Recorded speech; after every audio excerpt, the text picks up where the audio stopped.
సమయం లేదు దయచేసి. అదేవిధంగా మా టీయూజేఏసీ రాష్ట్ర జనరల్ సెక్రటరీ మన సూర్యాపేట నుంచి కోతి మాధవక్క గారు ముందుకొచ్చి 2 నిమిషాలు మాట్లాడి అదేవిధంగా అధ్యక్షత వహించాలని కోరుచున్నాను.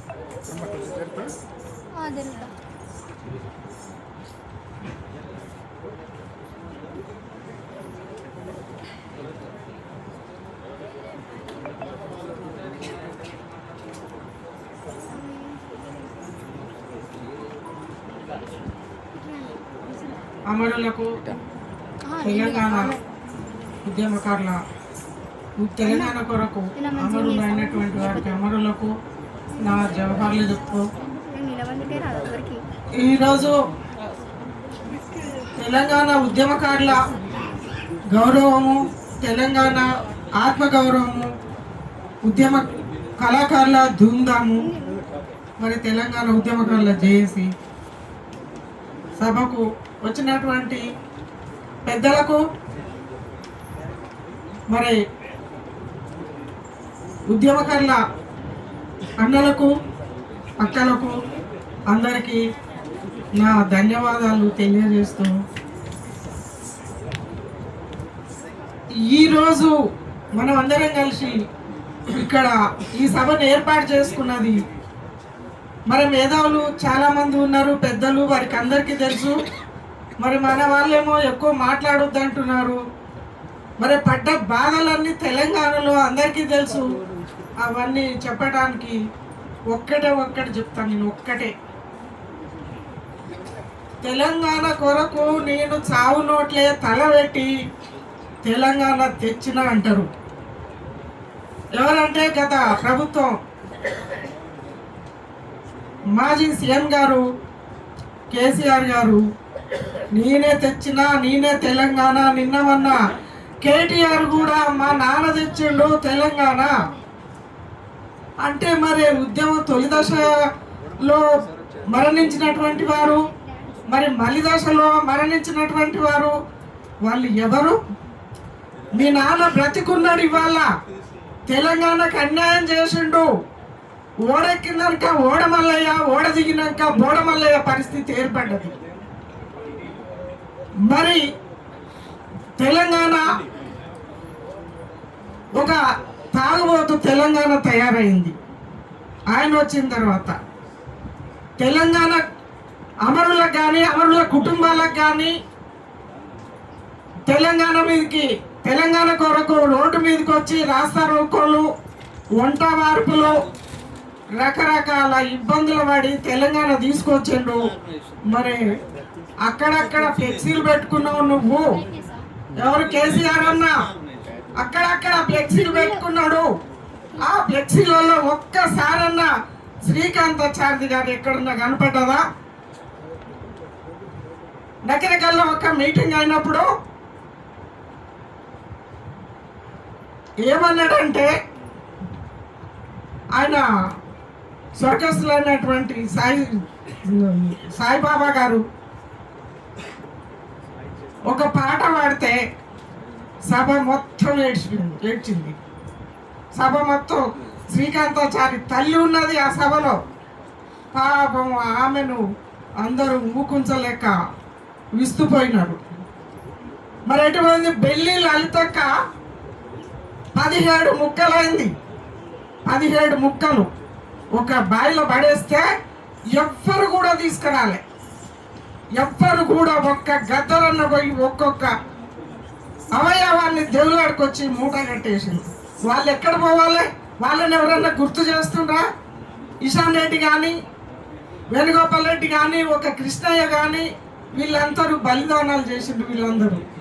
మరి ఇది ఎవరు గుర్తు చేస్తలేరు, ఎవరు మాట్లాడతలేరు. కేసీఆర్ ఒక్కడే తలనోట్లే, సాగు నోట్లే తలబెట్టి తీసుకొచ్చిందని చెప్తున్నారు. ఇది ఎక్కడ న్యాయం? అది అయిపోయింది. సంపాదించుకున్నారు వాళ్ళు, ఒక్కొక్కళ్ళు వాళ్ళ కుటుంబంలో తరాలకు సరిపోని సంపాదించుకున్నారు. మరి ఉద్యమకారుల పరిస్థితి ఏంది? ఇవాళ ఒక్కరు మాట్లాడతలేరు. మన ఆయుధంతో వాళ్ళు అసెంబ్లీలో కూర్చున్నారు, వాళ్ళ కుర్చీలలో కూర్చున్నారు వాళ్ళు. మరి ఒక్కరు కూడా మాట్లాడతలేరు. లేస్తే అసెంబ్లీ ఓపెన్ అయితే ఈయన ఆయన తిట్టా, ఆయన ఈయన తిట్టా. ప్రజల కొరకు లేదు, ఉద్యమకారులకు అసలు లేదు. ఎవరూ మాట్లాడతలేరు. కాబట్టి మరి ఆనాడు సోనియమ్మ ఇస్తానన్నది బాధ ఏందో, కొడుకులను పోగొట్టుకున్న తల్లుల బాధ ఏందో సోనియమ్మకు తెలుసు. ఒక మహిళగా, ఒక కేంద్ర ప్రభుత్వం సుష్మా స్వరాజ్ గారు, మరి ఆనాటి పార్లమెంటు స్పీకర్ గారు మీనా కుమార్ గారు, మరి విజయశాంతి గారిని తీసుకొచ్చిండు. శంకర్ గారు మన స్వర్గస్థులు అనేటువంటి వారిని పార్టీలో తీసుకొచ్చిండు. తెలంగాణ తల్లిచ్చి వచ్చిందనక పట్టుబట్టిండు. తెలంగాణ రాగానే ఒక్క రాత్రికి రాత్రి నెట్టేసిండు, గెలిపేసిండు, వెళ్ళిపోయింది. అవును, ఇంతమంది టైగర్ నరేంద్ర గారు పరిస్థితి. ఆల నరేంద్ర గారు నల్గొండలో మీటింగ్ పెట్టినప్పుడు రెండోసారి నేను ఆ మీటింగ్ పోయినా. బీజేపీలో ఉన్న రాష్ట్ర మహిళా మోర్చా అధ్యక్షురాలుగా చేసిన నేను ఉండను, తెలంగాణ కావాలని చెప్పి నల్గొండ మీటింగ్ పోయినా. ఎంతమంది టైగర్లు పోయిండ్రు, ఎంతమంది వారి ఫోటోలకు పూలదండలు వేసిండ్రు. మరి ఇదంతా అయిపోయింది, సంపాదించుకున్నాడు. ఇక మనోళ్ళు మాట్లాడొద్దు అంటారు, మా సోదరులు మాట్లాడకరి, ఎక్కువ టైం ఇవ్వకరి అని చెప్తున్నారు. కాబట్టి ఇప్పుడు రేవంత్ రెడ్డి గారు వచ్చి ఎలక్షన్ల ముందు 250 గజాల జాగిస్తా, 25,000 పెన్షన్ ఇస్తా, ఇంకేదో 6 గ్యారెంటీలు ఉన్నాయి. మరి 2 సంవత్సరాలు దాటింది, ఒక్క గ్యారెంటీ కూడా లేదు, ఒక్కటి లేదు, మాట్లాడతలేరు ఎవరు కూడా. అందుకనే మనము ఐక్యతతో అన్ని సంఘాలు ఎవరితోటి మాకు పగలేదు, అంతా మా సోదరులే, ఉద్యమకారుల కొరకు పోరాడేటువంటి మా సోదరులే, అన్ని సంఘాలు ఒక వేదిక మీదకి వచ్చి మహిళలు కానీ పురుషులు కానీ ఉద్యమకారులు అందరూ కలిసి మనము ఇప్పుడు ఈ ప్రభుత్వం దగ్గర మనం సాధించాలని కోరుతూ, మరి మీ దగ్గర నేను సెలవు తీసుకుంటూ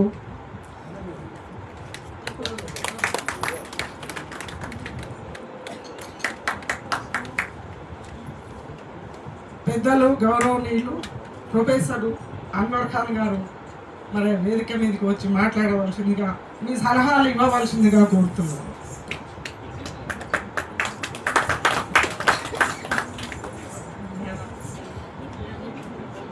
థ్యాంక్ యూ.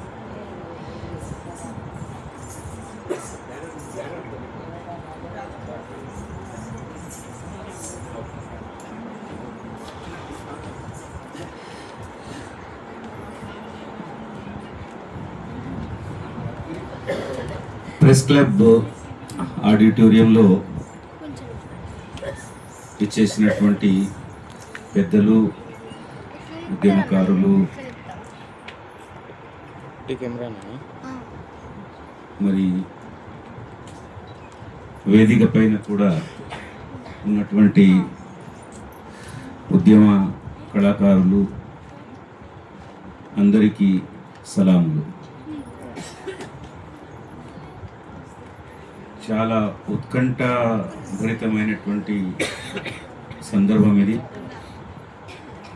నాకంటే ముందు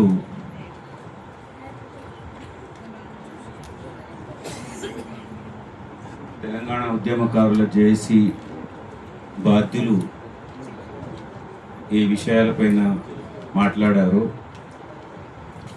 చాలా అందులో ఉద్యమ చరిత్ర ఇంచుమించు వచ్చేసింది. అయితే సలహాలు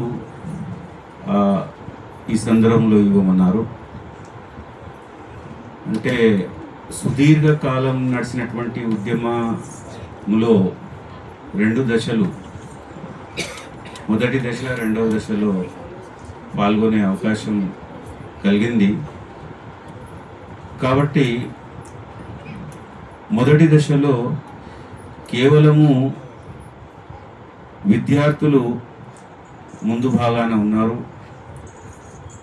అదేవిధంగా విద్యార్థులు, యువకులే ఎక్కువగా ప్రభుత్వ లేకుంటే రాజ్య దమనకాండకు గురి అయినారు, అమరులైనారు. వాళ్ళంతా చాలామంది 400 కానివ్వండి, 500 కానివ్వండి. అప్పుడు రెండవ దశలో మరి ఇది ప్రజా ఉద్యమంగా మారింది.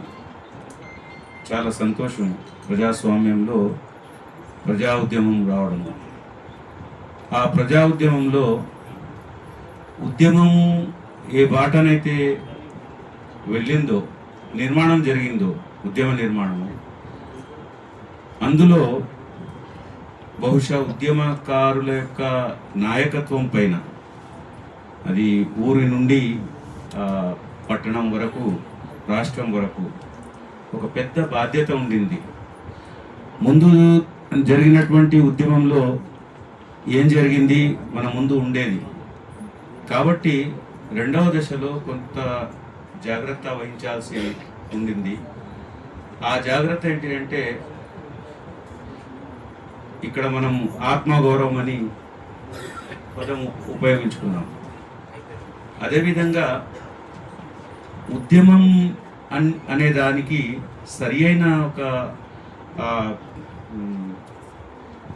దానికి డెఫినేషన్ ఏదైతే ఉండాలో ఆ విధంగా బహుశా ఉద్యమం సాగలేదు. కాబట్టి ముఖ్యంగా యువకులు, విద్యార్థులు, యువత ముఖ్యంగా చాలామంది 1400, 2000 వరకు వాళ్ళు ఆత్మ బలిదానాలు చేసుకున్నారు.